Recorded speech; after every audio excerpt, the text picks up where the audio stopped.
My husband is back, but this time it's been 7 long years since he was away.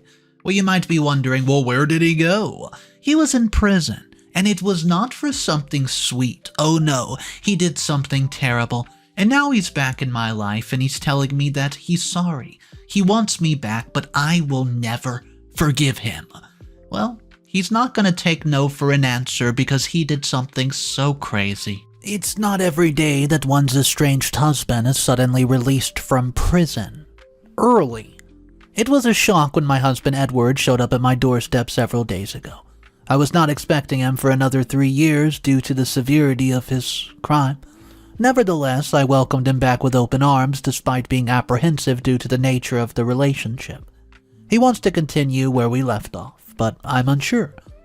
Well, after all, he has refused to see me in all these years. He's been in prison. Why the sudden change of heart? I feel as if there's some motive behind his sudden desire to reconcile. Why would he want to get back with the woman who led to his being arrested? I'm getting ahead of myself. I know there's a lot to unpack here, believe me. I'm the one who has lived through this, and I'm not done unpacking it yet. I really need your advice on it, if I should take time, or, take him back, or not. However, for you to give me good advice, you need to know the entirety of the story. About 7 years ago, I had an affair with my boss. Even though my marriage was perfect, I cheated. When I got caught, I lost everything. My entire family shunned me and cut me off.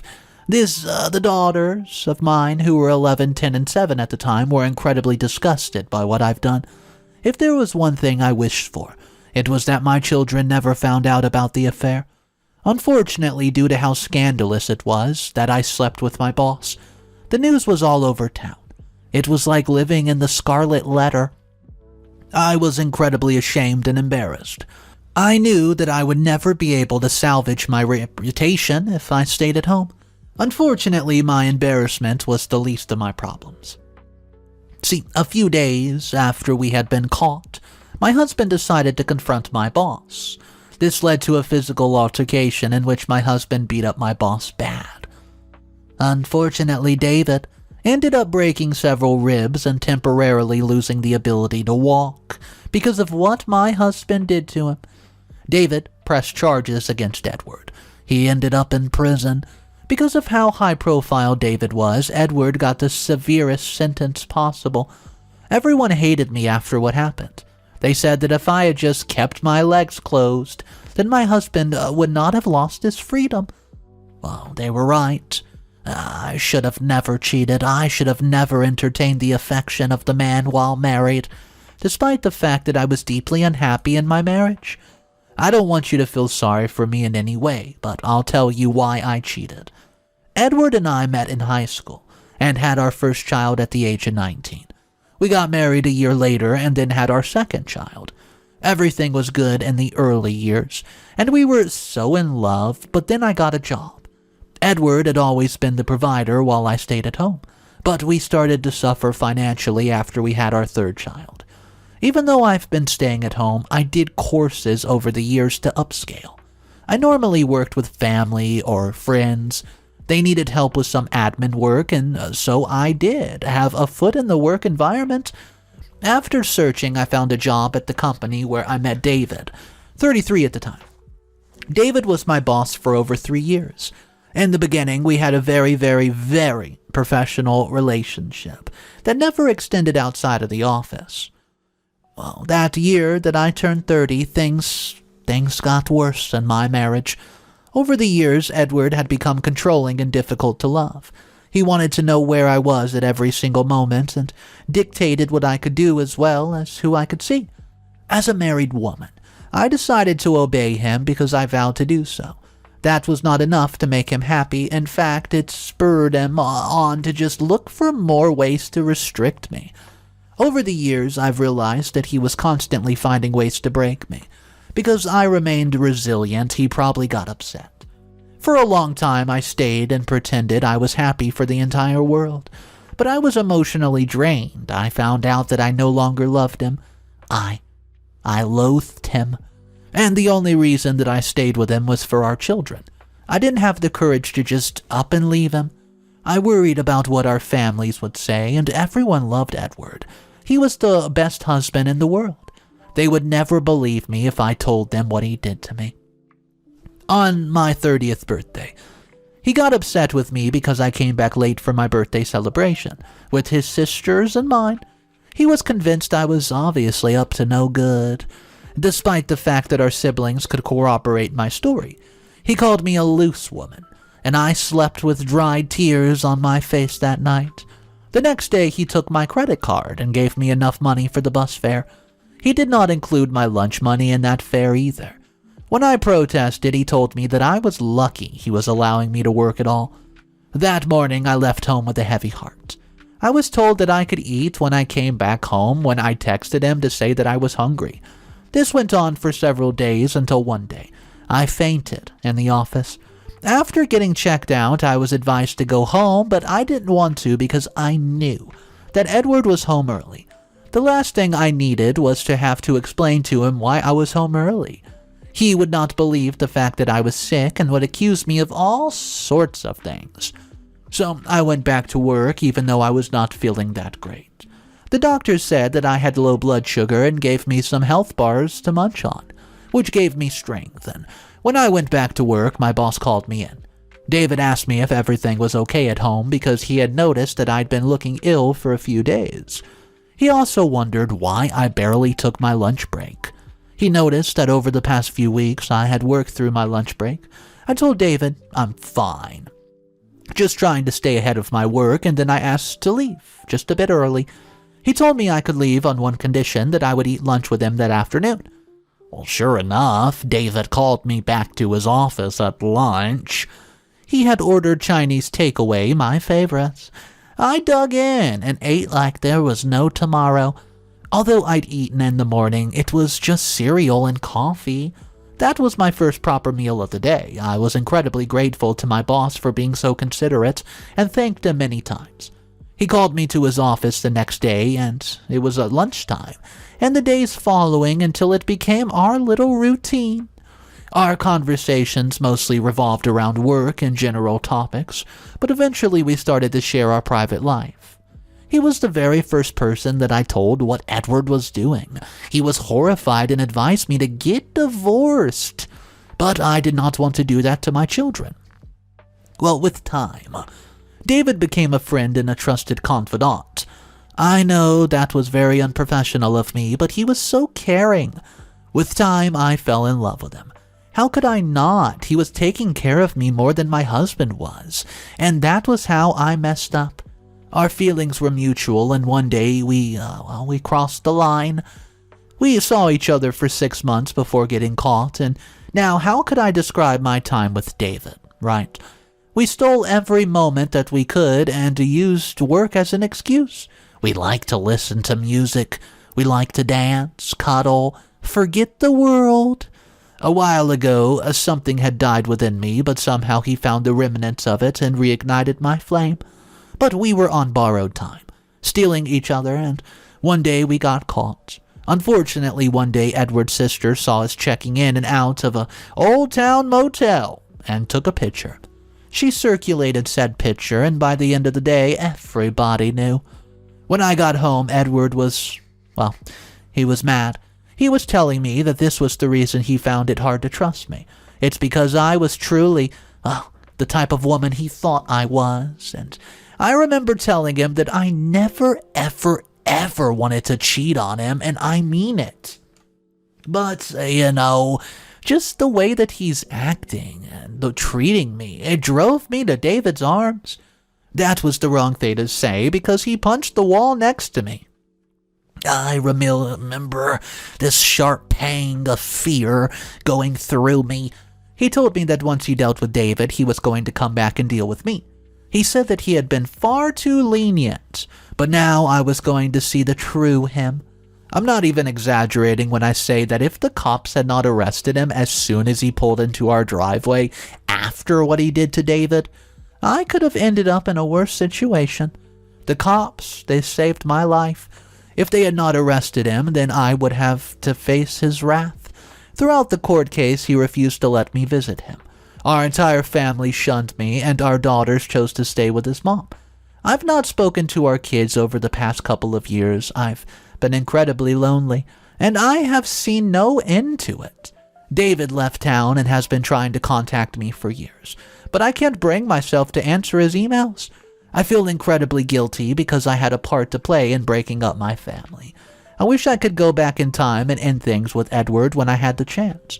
But now, what do I do? Because he wants to forget everything we've done and move forward. They say that prison changes people. Do you think that it changed him? I'll let you think about that, guys, and I'll be back with an update. What's up, everybody? So the first update, it comes out a month later, and OP is just reminiscing about her husband coming back from prison.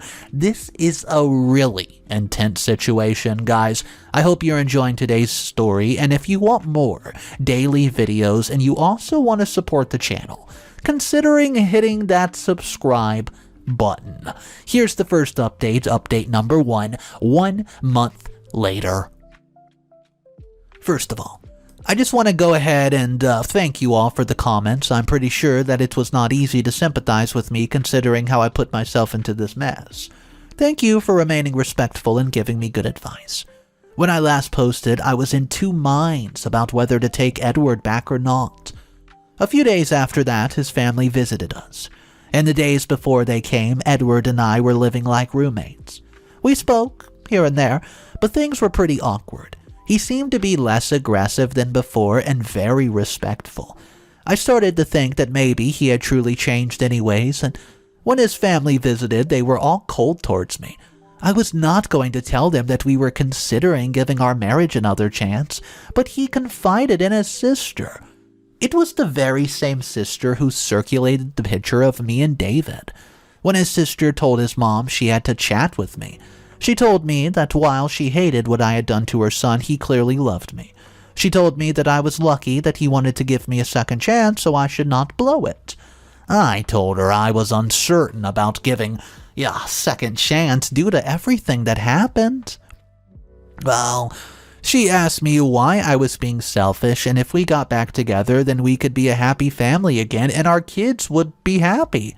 She asked me if I did not wish to be with our kids.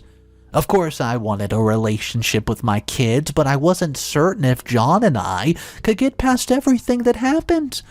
She was extremely perplexed at my doubts about taking him back.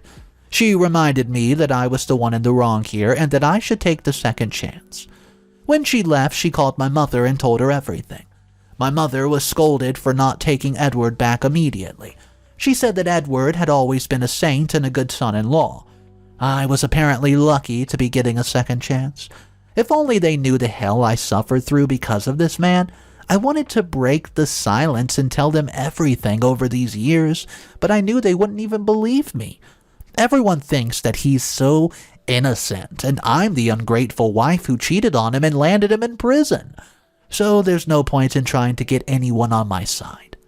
Edward and I are not officially back together, but we're talking about it, and we've decided that we're going to get couples therapy like you guys suggested. If we're able to work through things, then maybe we will get back together. Honestly, the only thing that makes me want to take him back is the fact that maybe my kids will forgive me. I've missed my little babies so much over these years. I really want them back in my life, and if it's through Edward, then so be it. In addition, I'm pretty sure that therapy is going to help us build a stronger marriage. I don't know what I'm doing after this post, but I hope that I'm making the right choice. If I'm not, then I'm going to be in a very rude awakening. I don't know if I can survive it this time. I've felt so much pain over the years, being estranged from my family. Well, now he's back, and I have no idea what he's capable of doing to me. I know I should have just left him and moved on, but I have hope. Maybe I'm a fool, but I'm hoping at this time we will stay happy. Anyways, I'll update ya. Update number 2, 3 months later. It's been 3 long months since Edward and I decided to make things work again. I think that I made the right choice. Things have been very good over the past couple of months, and we've been taking things slow and going to couples therapy. In addition, our kids moved back in with us a month ago. Therapy has been difficult at times, but we've talked about the most uncomfortable of things. Edward recognizes his controlling nature and wants to change. I, on the other hand, have expressed my deep regret for cheating. Despite what he had done, it was wrong of me to step out of our marriage and break my vows. Both of us have not adhered to our vows, and we need to change that. We've gone back to the basics, and a month ago we had our first date in a long time. It went very well. He was the perfect gentleman, and it took me back to my high school years. I've not laughed like that in a long time. I was feeling happiness by the end of the date, and nevertheless, we have decided to take things slow in every aspect and are getting there. Some days are a bit difficult because they just bring up my past. Some days he tells me that he's thinking back to what happened. When this happens, we talk it through and just reassure each other of our love. I tell him that I love him and will not leave. I have promised to tell him, next time if I feel very unhappy in the marriage and we can fix it. We work through the difficult times together and communicate. It's definitely helped us strengthen our knowledge. We've actually decided to renew our vows in a couple of months, believe it or not. We think that by renewing our vows, we will wash away the dirtiness of the past. We're much, much, much more mature than we were back then and more in love. I've started remembering why I loved him, and that's important. Sometimes you'll find it hard to love your significant other. In such times, the only way to get through it is to try to love them even more. It's to work through the doubt and still choose them. I've also been rebuilding my relationship with my children. They're much older now and more mature. They've told me that when it comes out that I cheated, their view of me shattered. They were incredibly unhappy with their father went to prison, and it felt like their entire world imploded and they had to be uprooted. They found it difficult to adjust to life without me and their dad. They were also angry at me for being selfish. I told my kids that sometimes grown-ups make mistakes. But me and my father were lucky that we were working through those mistakes. I didn't tell them what he had done, because I didn't want to warp their view of their father. They'd already hated me before. I didn't need them to hate him too. I'm going to keep this secret so that he can have a healthy relationship with his daughter. After all, he spent 7 long years. Guys, 7 years of his life away from them. He deserves to make up for lost time. I'll keep an update for you guys on how things go between me and Edward, but I'm pretty positive that things will not fall apart, because I don't know if I can get my heart broken again. I don't know if I can survive the pain again. Let me not even entertain such thoughts. Update number 3. 2 weeks later. I don't know where to begin. The rubble of all that I've built over the course of months are with my broken bones because of my husband. It's almost as if I've foreshadowed the last time I updated. Maybe deep down I knew that things would not last. After all, the leopard never changes its spots. I hate to admit it, but my husband's ugly side has been rearing its head. It started with small things until it escalated. He, became more controlling and unreasonable, and I was once again blinded by love. In addition, my guilt made me accept his controlling nature. Over the past couple of months, he's been quite controlling and jealous. I've apologized each time he has felt jealous, even though he's the one in the wrong. I've not once looked at another man ever since he came back. It's only been him, and I don't get why he thinks that I would cheat on him again. A couple days ago, he accused me of having an affair with their neighbor. His accusation was blatant, and he told me that I'd never changed. I've just gotten better at hiding my infidelity. All this was based on me having one friendly interaction with the neighbor. This was a man I'd never exchanged more than 2 words with on a daily basis. Yet somehow Edward was convinced that I was dating him. I told him that we had to go back to couples therapy because he was not over his jealousy issues. I told him that he was acting crazy and irrational, and I would not stand for it. I told him that I would leave if he continued to accuse me every single day. I was trying my hardest to make the marriage work, but clearly he wasn't, and I told him he had never changed and was still the very same person who went to prison. The next part is very, very graphic. In all the things he's done to me, he's never raised a hand. He was emotionally hurting me, but never physically. I never thought that he would cross that line like he did on that day. When I looked into his eyes, they were cold and dead. The man I married was nowhere to be found. He hit me without mercy, and I passed out and woke up again, and he hit me again. When he got tired, he left me there for the dead, and I had enough strength to crawl to the telephone, but my hand slipped on the telephone cord with my own blood as I tried to call an ambulance. When I woke up, I was in a hospital hooked up to so many machines. He never once came to see me. In those days, I had no idea where he was or what he was doing, and when I was finally able to talk, the cops came in, and they asked for my statement. This time, I did not protect him from them. I told them everything that happened that night. I told them about the weeks leading up to the fateful night in great detail. I gave as much proof as possible about his jealous tendencies, and with each word I spoke, I was relieved. It was like a weight had been lifted off these shoulders. Finally, I'd spoken to someone other than David about what Edward put me through. Everyone has a line that cannot be crossed, and being physically harmed is mine. If Edward had remained emotionally abusive, I would have probably stayed, but when he treated me as less than human, he crossed the line. I regret taking him back, and I should have divorced him when he got arrested. I guess I had hoped that there was still a human being inside that monster's body. He had been taken in for questioning, and I hope that they lock him up and throw away the key. Anyways, that's really all I'm going to post about because I'm just glad that this is finally over. But let me ask you this. Do you think I was wrong for taking him back? Because now I know I was.